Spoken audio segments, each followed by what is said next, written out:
They sat me at the kids' table on Christmas and laughed, called me the family joke. They had no idea. The envelope in my coat held Dad's final will, the one that took everything from them and made me the only heir. I stayed quiet. Then I opened it. What happened next will give you chills. My name is Grace. I'm 34 years old, and this is how I turned their betrayal into my blueprint for power. Before we continue, please subscribe to the channel and let us know where you're listening from in the comments. The dining room glowed under strands of warm white lights wrapped around the staircase like they were holding the whole house together. The long table was dressed in gold runners and Mom's best Lenox china, the one she only brought out for Christmas and funerals. The air smelled thick: roasted turkey, brown sugar ham, Denise's cinnamon candles burning too strong, and underneath it all the faint pine from the 12-foot Fraser fir Dad used to curse every year while he wrestled it through the front door. I stood in the doorway holding a tray of peppermint bark I'd stayed up until 3 in the morning making, still wearing the same burgundy sweater from last Christmas, the one with the tiny hole at the cuff I never got around to fixing. Snowflakes dangled from my ears, catching the light every time I moved my head. I remember the weight of the tray in my hands, how the plastic wrap stuck to my fingers because the kitchen had been so warm. Denise spotted me first. She was perched at the far end like she'd already claimed the throne, red wine in one hand, phone in the other. She didn't stand up. Denise. Grace. Kid's table is over there. She flicked 2 manicured fingers toward the corner by the window without even looking. A white folding table, the kind you rent for 50 cents at the VFW hall, sat crooked on the hardwood. 3 mismatched chairs, a plastic tablecloth printed with dancing elves. One of my cousin's kids had already smeared mashed potatoes across half of it. Another was using a minion napkin as a parachute for a dinner roll. I felt every pair of adult eyes slide over me and away, like I was part of the wallpaper. Me. You're joking. Denise finally glanced up, lips curled in that half-smile she's perfected since high school. Denise. We're 22 people this year, honey. Math is math.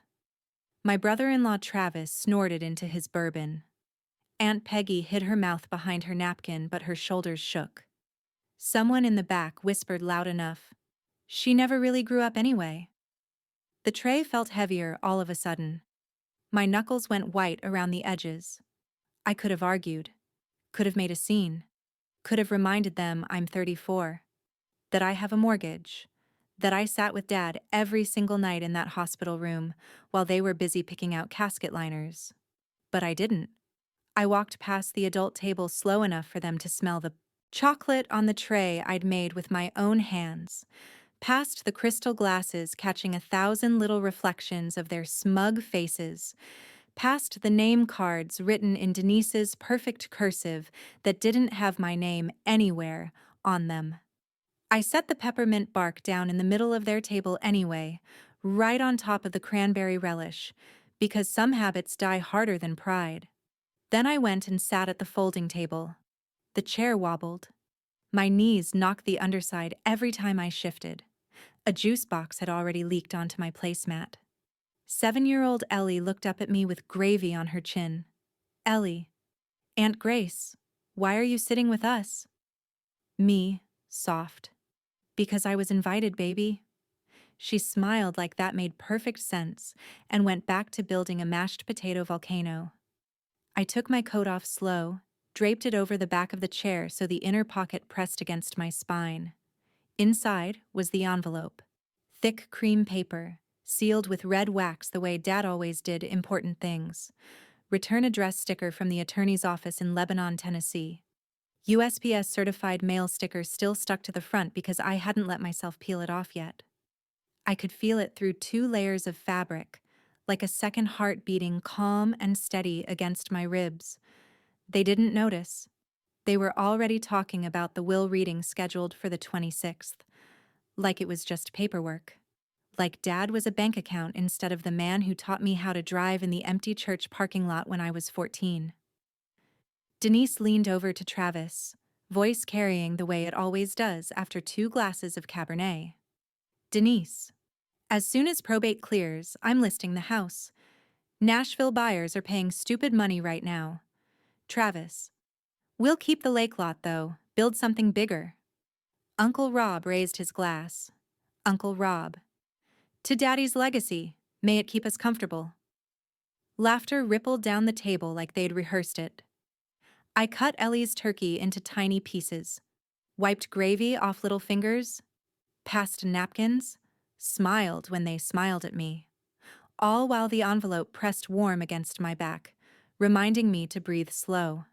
I kept thinking about the night Dad handed it to me, November rain tapping the hospital window, machines beeping soft and steady, his hand paper thin but still strong enough to close my fingers around the packet. Dad, voice raspy, eyes clear. They stopped coming when the oxygen tank showed up, Gracie. You never left. This is yours now, all of it. Don't open it till they sit down to eat on Christmas. Let them taste their own words first. He'd squeezed once, then let go. That was the last thing he ever said to me. So I waited. I waited while Denise bragged about the new SUV she'd already picked out. I waited while Mom passed the sweet potato casserole and dabbed her eyes with the same napkin she used to hide her smile when they laughed at me. I waited while Travis told the story about the time I spilled spaghetti on my prom dress like it was proof I'd always been the family joke. I waited until the plates were almost empty and the kids were getting restless and the adults were soft and loose from wine and certainty. Until Denise carried in her pumpkin pralines like she was presenting an Oscar. Until every adult had a dessert fork in hand and that warm, satisfied glow that comes right before regret. Then I stood. The folding table screeched against the floor. Every head turned slow, like they were moving through water. I smoothed my sweater, buttoned my coat again, deliberate.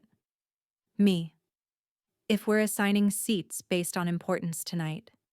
I reached inside the inner pocket, felt the wax seal under my thumb. Me. Then I think there's something you all need to hear from me. I pulled the envelope out and laid it on their gold table runner, right between the candlesticks, where the light made the red wax glow like fresh blood. Silence fell so hard I could hear the Christmas lights humming.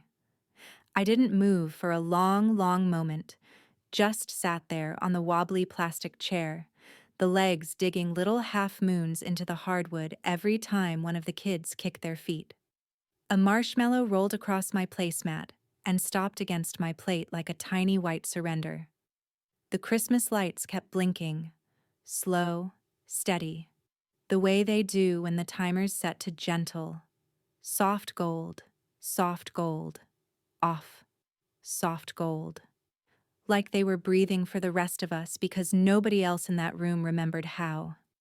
Denise's chair scraped back first, a sound like fingernails on a chalkboard, only slower. She stood, one hand braced on the table, wineglass still in the other, knuckles white. Her lipstick had feathered a little at the corners. I could see it from 20 feet away. Denise. Grace. We should talk. Privately. The word privately cracked in the middle, too high, too thin, like a glass ornament dropped on carpet. Still whole, but you know it's never going to ring right again. I looked up at her. Really looked. The woman who used to hide my car keys when we were teenagers, so I'd miss curfew and get grounded instead of her. The woman who told Mom I was too sensitive every time I asked why my name was never on the good china list. Me. Anything you have to say to me can be said right here, Denise.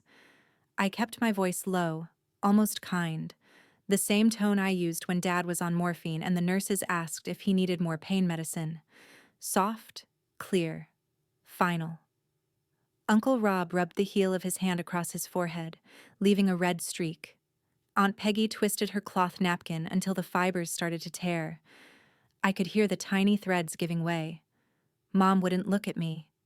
She just stared at the spot on the tablecloth where the envelope had been, like Dad's handwriting might burn itself back into the fabric if she concentrated hard enough.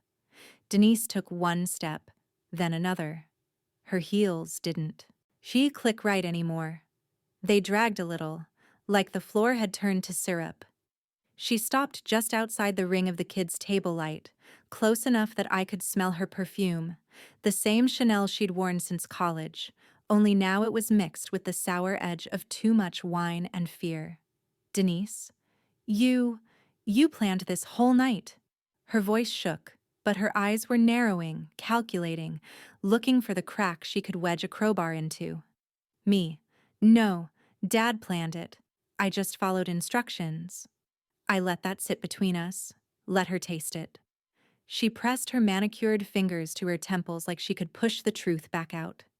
Denise, we're his children too. We deserve something.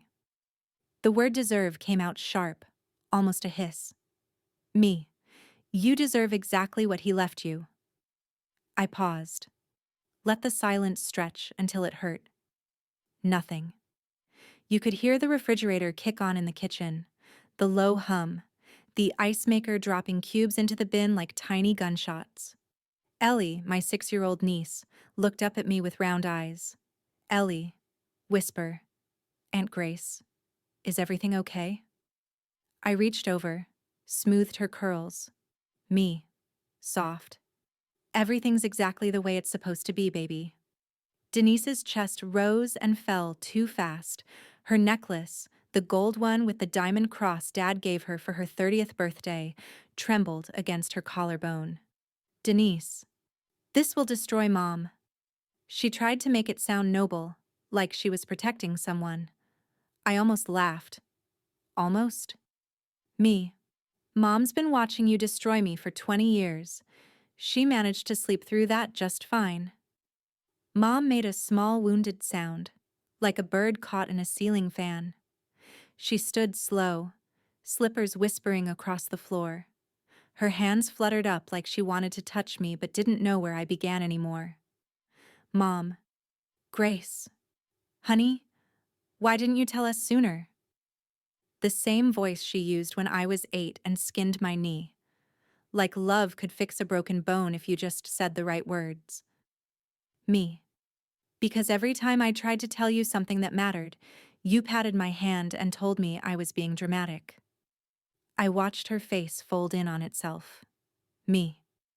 And because Dad asked me not to. He wanted one last peaceful Christmas before the truth came out. I said it gentle.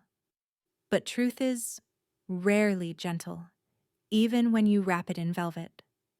I could still feel the lawyer's office in my bones. That afternoon, 3 weeks ago. Snow tapping the window like it was trying to get in. The attorney sliding the envelope across the oak desk, the wood grain so polished I could see my own reflection in it, distorted, older than I felt. His voice quiet, respectful. Your father was very clear, Miss Carter. He said, and I quote, "Tell Gracie not to let them turn my death into their lottery ticket." I'd sat there holding the packet so tight the edges left little red lines on my palms for hours. Back in the dining room, Denise leaned in, voice dropped to a whisper that still carried. Denise, you can't do this. You can't take everything from us. Her eyes were wet now, but the tears hadn't fallen yet. She was fighting them hard. Me. I didn't take anything, Denise. I kept my voice level, almost tender. You gave it away. Every time you canceled a visit because the kids had soccer. Every time you asked him to co-sign another loan and never paid it back. Every time you rolled your eyes when I walked in the room. I let my gaze move across the table, slow, deliberate. Every single time you treated him like a checking account with a pulse. Her mouth opened, closed, opened again. Nothing came out but a small, broken sound. I stood. The chair screeched again, louder this time. I wanted them to feel it in their teeth. Me. Tomorrow morning, I'll be at the attorney's office transferring the deed. After that, Anyone living in Dad's house who isn't on the new title will have 30 days to make arrangements. Mom's knees buckled. She caught herself on the back of a chair. Mom. Grace. You wouldn't put your own mother out on the street? Her voice cracked like thin ice. I turned to her. Really looked at her. The woman who taught me to set a table with 2 forks but never taught me how to demand a seat at it. Me. You can stay, Mom. The house was always yours and Dad's. Always will be. Then I looked at Denise, at Travis, at Uncle Rob. Me. But the rest of you need to start packing. Denise stumbled backward, caught herself on the edge of the buffet. A crystal candlestick wobbled, then steadied. Uncle Rob's face went from red to purple. Rob. This is insane. We'll contest it. You know we'll fight this in court. Me. You can try. Dad included a no contest clause. Fight it and you lose even the $1 he left you. I watched the last of the air go out of him. I slipped my coat on slow, button by button. The envelope was light now, empty, but I carried it anyway. I walked toward the front door, past the peppermint bark no one had touched, past the garland that still smelled like fresh pine and the day Dad and I cut it down together 2 years ago, laughing because the saw was dull and we were stubborn. Mom whispered my name, soft, pleading. I didn't turn around. The cold hit me the second I stepped onto the porch. Sharp, clean Tennessee winter air that tasted like metal and freedom. The porch lights made the snow in the yard glow soft blue. I stood there a second, breathing it in. My hands weren't shaking. My eyes were dry. I felt quiet, not victorious. Just right. I walked to my car. Gravel crunched under my boots. I slid behind the wheel, closed the door, let the silence wrap around me like a blanket. Through the windshield I could see them in the dining room window, still standing, still frozen. Tiny figures under too many lights. I started the engine. The headlights cut across the yard. Lit up. The old oak Dad planted the year I was born. I looked at it for a long moment. Then I backed out slow. Didn't spin the tires. Didn't rev the engine. Just left. Quiet. Precise. Legal. And final. Exactly the way Dad wanted it. I didn't go straight back to the house the next morning. I couldn't. I needed the road to wash the taste of their shock out of my mouth. So I took Dad's old route. The one he drove when the world got too loud. 2-lane blacktop winding south through the hills outside Lebanon, past frozen fields and rusted tobacco barns, past the little white church with the crooked steeple where he and Mom got married in '78. The heater in my car rattled the same way it always did, blowing warm air that smelled faintly of coffee and the pine tree air freshener he never threw away. I rolled the window down anyway. Let the cold bite my cheeks until they burned. Let the wind rip every leftover word they'd ever thrown at me right out of my hair. 2 hours later, I pulled into the parking lot of Daisy's Diner, gravel popping under the tires. Same faded yellow sign. Same Christmas wreath still hanging on the door, even though it was almost New Year's. The bell above the door jingled when I walked in. The same tired chime it's had since I was 12. Daisy herself was behind the counter. Gray roots showing under the red dye, cigarette rasp still thick in her throat. She looked up, did a double take, and her face softened the way it used to when Dad would slide a 20 across the counter for her, even when we only ordered coffee. Daisy. Hey, sugar. Thought that was your daddy's truck for a second. Me. Still runs, just like he left it. She poured me a mug without asking. Black. 2 sugars. The way he taught me when I was 15 and thought coffee would make me groan. I wrapped my hands around it and let the heat sink into my palms until it hurt a little. Good hurt. Real hurt. I sat in the same booth we always took, the one by the window where you could watch the trains go by slow. The vinyl seat was cracked in the same places. Someone had carved J+M forever deeper into the tabletop since the last time I was here. I traced the letters with my thumb and thought about how nothing stays the same, and everything does, all at once. The envelope was in my purse, riding shotgun like it had been for weeks. I hadn't thrown it away. Couldn't. It wasn't just paper anymore. It was the last time Dad's hands touched something and then put it in mine. Sacred doesn't even come close. I stayed until the coffee went cold and the sky outside turned the color of a healing bruise. Then I drove back slow, past the courthouse square where the Christmas lights were still up, but half the bulbs had burned out already. The house looked smaller when I pulled into the drive. Denise's SUV was parked crooked, back hatch open.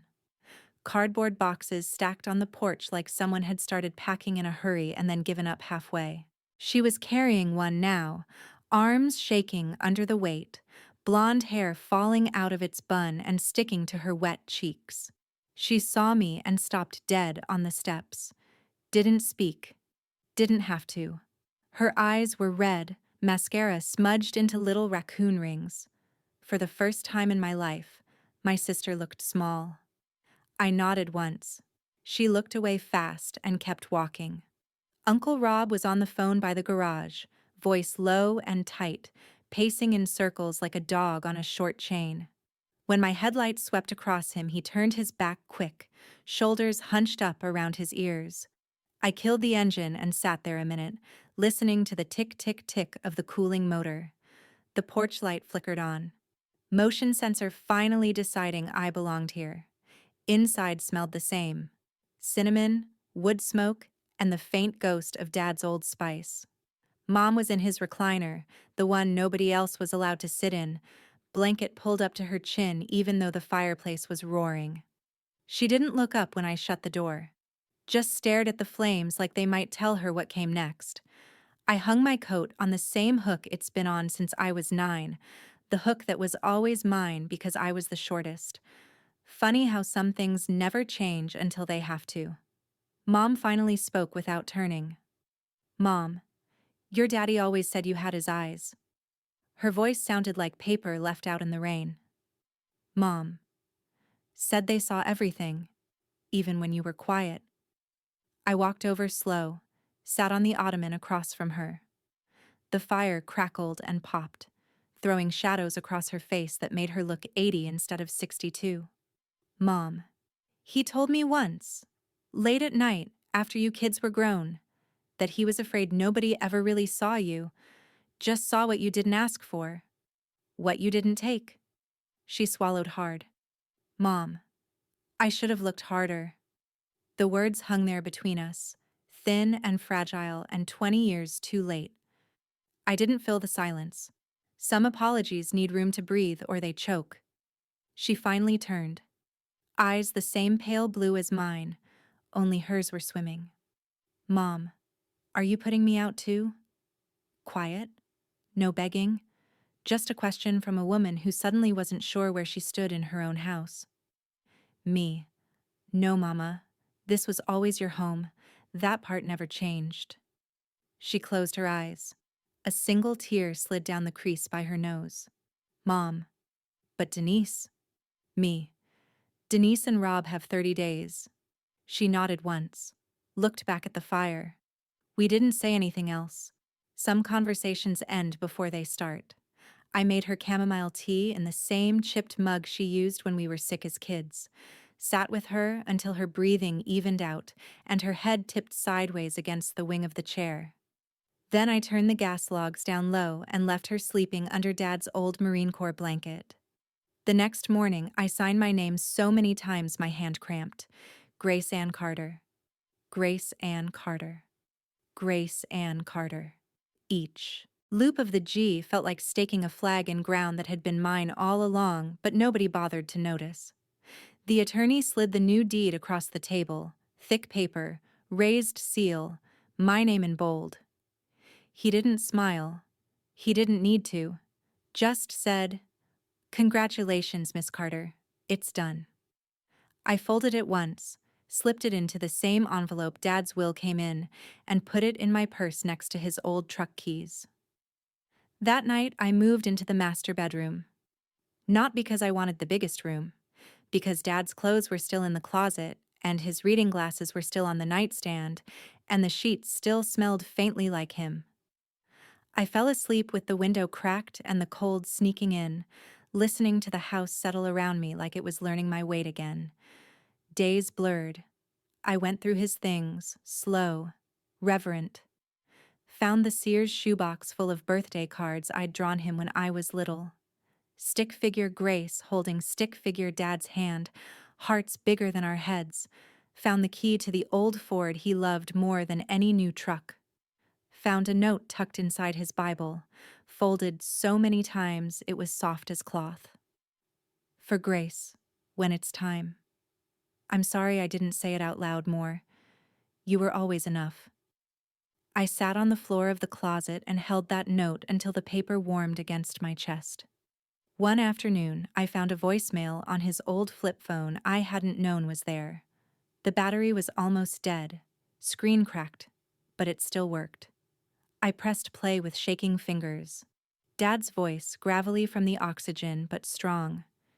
If you're hearing this, Gracie, just know I saw everything. Even when you thought I didn't. I saw you bring me soup when I was too proud to ask.